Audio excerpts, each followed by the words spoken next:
मराठी सुलभ भारती इयत्ता 3 धडा 23 मामाची आमराई। उन्हाळ्याची सुट्टी लागली। कैलास मामाचा फोन आला। आम्ही मामाच्या गावी गेलो। मामाने आमराईत नेले। हिरव्यागार कैऱ्या पाहिल्या। तोंडाला पाणी सुटले। मामाने हे ओळखले।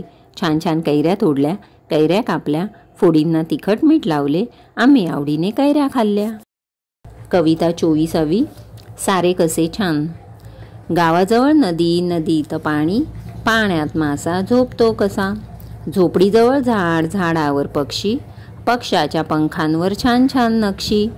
झाडाजवळ शाळा, शाळेत मुले, बागेत जशी डोलतात फुले।